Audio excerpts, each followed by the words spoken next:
RTO બારડોલીમાં કોઈ કામ છે કે ડ્રાઇવિંગ ટેસ્ટ આપવા જવાના છો? તો ટેન્શન છોડો અને આ 1 મિનિટનો વિડીયો પૂરો જોઈ લો. તમારો ધક્કો અને ટાઈમ બંને બચશે. અડધાથી વધુ કામ તો સરકારે ફેસલેસ એટલે કે ઓનલાઈન જ કરી દીધા છે. પણ જે કામ માટે તમારે રૂબરૂ આવવું પડે છે તેની વ્યવસ્થા અહીં એકદમ સ્માર્ટ થઈ ગઈ છે. કચેરીમાં પ્રવેશતા જ તમારું વાહન ક્યાં પાર્ક કરવું તેના બોર્ડ જોવા મળશે.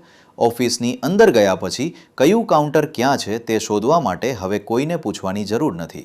દરેક શાખાની બહાર ગુજરાતીમાં મોટા અને સ્પષ્ટ માર્ગદર્શક બોર્ડ લગાવેલા છે. નાગરિકોના માટે અહીં એક વ્યવસ્થિત વેઇટિંગ એરિયા અને બહાર એક મોટો ટેન્ટ પણ ઊભો કરવામાં આવ્યો છે. સાથે જ ઉનાળાની ગરમીમાં અરજદારો માટે શુદ્ધ અને ઠંડા પીવાના પાણીની પણ ઉત્તમ સુવિધા ઉપલબ્ધ છે. હવે વાત કરીએ ડ્રાઇવિંગ ટેસ્ટની. ટ્રેકની બહાર જ ડોક્યુમેન્ટ્સ અને ટેસ્ટના નિયમો સમજાવતા સચિત્ર બોર્ડ મૂકવામાં આવ્યા છે. ટેસ્ટ દરમિયાન જો તમને ટ્રેકના નિયમો બાબતે કોઈ પણ મૂંઝવણ હોય તો તમે ત્યાં હાજર આરટીઓ ઇન્સ્પેક્ટર્સનું માર્ગદર્શન લઈ શકો છો. એકંદરે આરટીઓ બારડોલીમાં નાગરિકોની સુવિધા માટે સિસ્ટમ સરળ બનાવવામાં આવી છે. તો પૂરી તૈયારી સાથે જાઓ અને નિયમોનું પાલન કરો. આ માહિતીસભર વિડીયો વધુમાં વધુ લોકો સુધી શેર કરો.